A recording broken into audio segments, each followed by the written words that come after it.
The Rebbe should take us out of Golus, and he should be the Redeemer, and we should be the redeemed. Ba'Gol Didan. The Rebbe Melech HaMashiach should be our mashiakh. We should be the lucky ones, and not Schadenfreude. You know, I'm not looking that everybody else should be burned in the lake of fire like the Christians. This is the belief. This is the tradition. Nothing to be ashamed of. L'chaim. So Shabbos I went to shul and meet my teacher's son. Ask him, how you doing? How's your father? How old is he? 55. Is he in good health? Is he exercising? You know, the most important things. And then we talked about everything: science, a little bit history, a little bit Arizal, Kabbalah. We're trying to understand, you know, what you're supposed to do. What's the service of God? Like, how do you do it? Is it more prayer? Is it more convincing yourself? Is it more imagining the Atzilus B'Yitzirei Asiyah? And then from that, you can explain away that God is not a supersized angel. Oh wow! So, because if God is just a supersized angel, then okay, it doesn't make him right. It doesn't make his system correct. So no, it's the Eibishter is higher than Atzilus, and it's Atzma. So I told him, look, I have no problems sharing my belief, of course, in a holy place or even not in a holy place. I could do it on the street. I could do it to an educated person. I could share it to a Weltische. I could share it to a Chassidische. I could say, I believe that Rebbe is Mashiach, and I also believe he's Atzmas Mahuz Meluvish Beguf, whether I explain it or not. And I could explain it. Why? Because it's all belief. Now he couldn't have the benefits of the disciplines of science and the benefits of the disciplines of belief. Even belief has a discipline. When you read Medrash, so if you read it like a boy in Borough Park, you're not sure if it's supposed to be taken literally. It's theater. The Eibishter talking to the Malachim about giving the Torah and telling Moshe Rabbeinu to answer them, and then making Moshe Rabbeinu's face look like Avram Avinu, so the Malachim should remember him for favor and be good to him, because they ate in his house. He hosted the Malachim, so Hashem makes Moshe look like Avram. It's theater.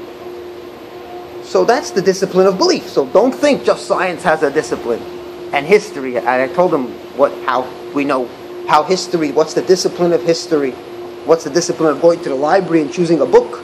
You could go to the library and you could miss the point. You could go to the supernatural section where people tell you stories about ghosts they caught on Kodak camera, and then you wasted the whole point of the library. But it's a democracy, so in a democracy we have to put everything on the shelves, right?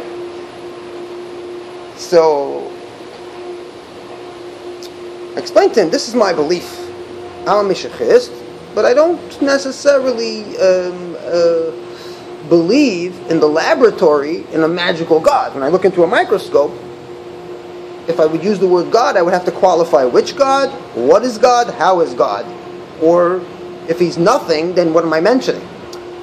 And he's like all lost, and he's telling me, you're living in, you made up this whole Baba Maisa, all this is, as if I collected a bunch of pseudoscience beliefs, like, conspiracy theories and fake history and all this stuff that people have written such stuff in the past, Some people created myths because they felt it would help eliminate trouble, right? So I told him, my belief is in shul. And I can go, and when I'm done with shul, and I put my yarmulke back on the shelf, and I go back to work. What shall I go back to work? Not the work that most religious, especially in the Muslim world, because they don't have any science in the Muslim world. So for them, science means engineering. They come to study engineering, and they go, I like science, I study engineering. Engineering is technicalities. Even a doctor could be considered an engineer.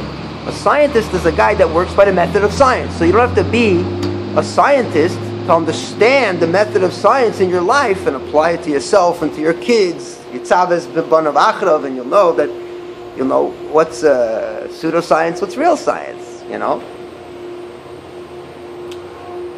So the approach to belief through the discipline of belief is such a geschmack approach. I'm a Lubavitcher by tradition. We believe in the Rebbe Atzmas Mahus, and we borrow the God of the Messiah, of the Litvaks, the God of Lithuania, the God of the poskim, the God of even the God of the Mukubalim, they were fighting over the same God, Yud Kei Vav Kei. Is it a pleasant God to worship? There are much better gods out there. If you're looking for a God to worship, I have a few of them that are very good, very compatible to modernity and democracy. But doesn't matter anyway. It's my tradition. My tradition is the Hebrew God Yud Kei Vav Kei, and the Rebbe Melech HaMashiach, and then halacha, a little bit halacha here, a little bit Kabbalah here, a little bit minhagei Chabad here, meaning I don't necessarily have to stick to any tradition. I could dance around. He didn't like it, but of course he didn't like it. It comes at a shock to him, because he's a Lubavitcher by tradition, yet he can't share his faith openly to Eilam Mishe, a Chassidisha from Borough Park or Williamsburg, a secular Jew, an educated Jew that doesn't believe in a magical God of some sort. You could still be Orthodox. You don't have to believe. You could be an Orthodox Jew. I know scientists that are Orthodox. You want to know how they do it? Go ask them. So I told him, when I come to shul, I believe. And I have the freedom of belief. I have the freedom of belief everywhere. I could take a mitzvah tank into Times Square and tell people that the Rebbe gave $1 to the Eibishter and created the entire universe. But that's not something I would do, because that's not helpful. You know, that's not helpful for mankind. That's not helping me, and it's not helping anyone. But in a holy place, I could believe.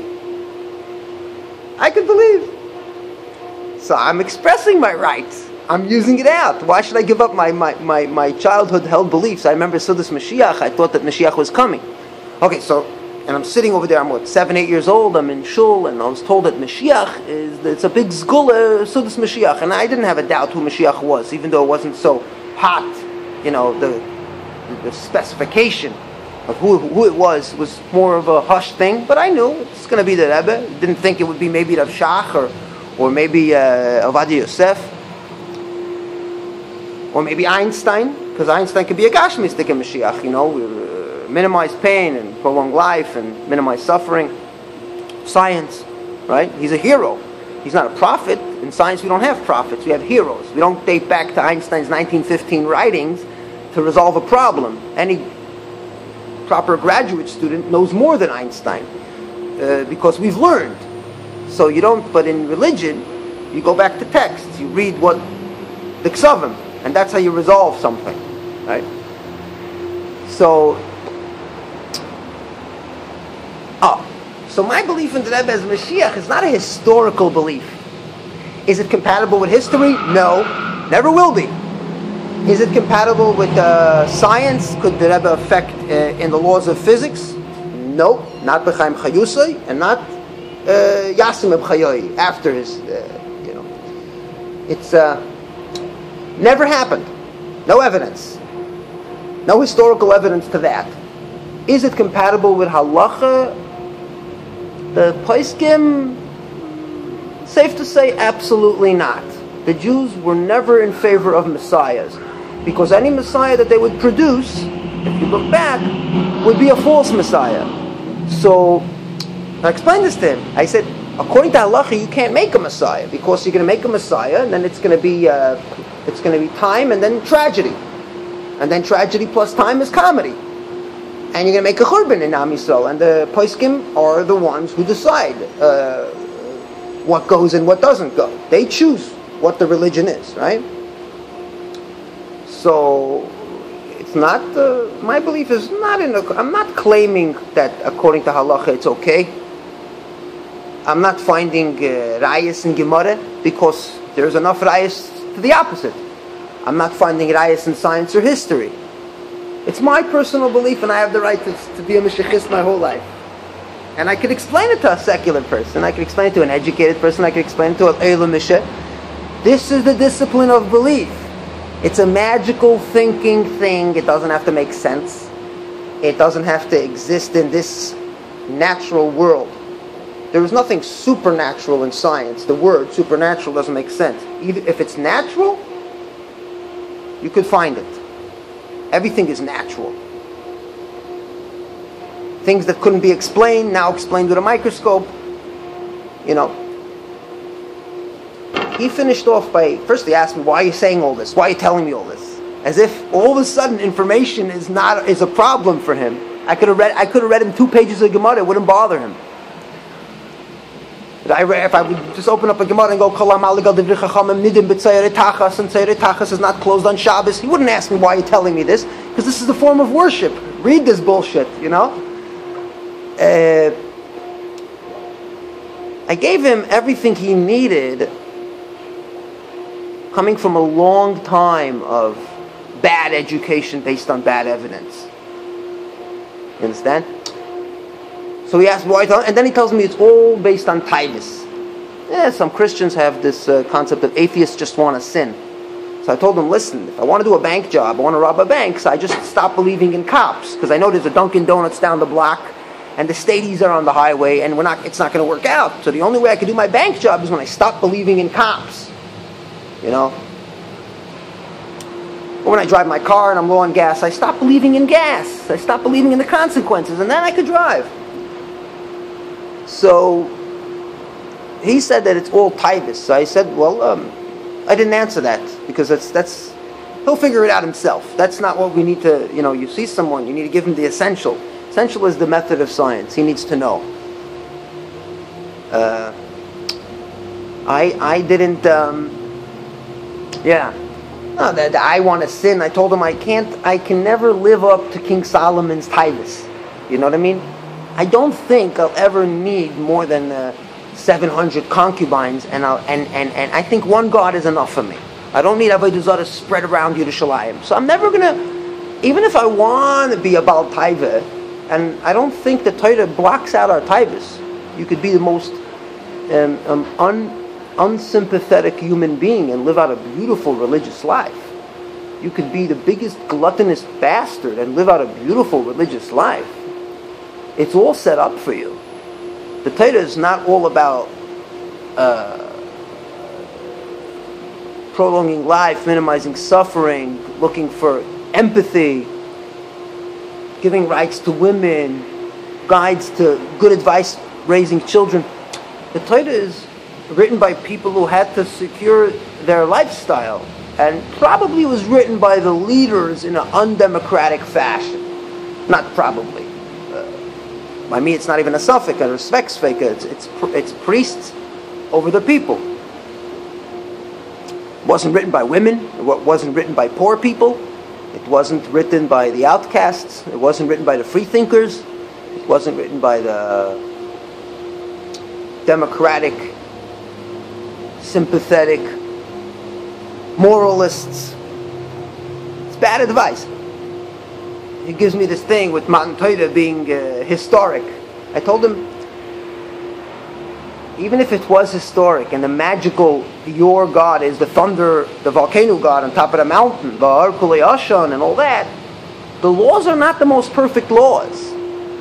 The 10 Commandments are not so smart, even if you're going to figure out which 10 Commandments it was, because there's 2 versions of it in the Torah. And you're going to convince me that the 5 books, the Pentateuch, was actually also descended from the mountain. It's not the most perfect laws anyway. So, yeah, it's a lot for him to swallow, but it only makes a person better. If you give a Muslim doubts in Muhammad, it's only going to make him a better Muslim. It's going to allow him to study science. When I go and I meet a person in a laboratory, I can tell him I had a great weekend. I went to temple, I went to a holy place, and I did a lot of holy things, and I believed in a lot of holy beliefs of my tradition. What's your tradition?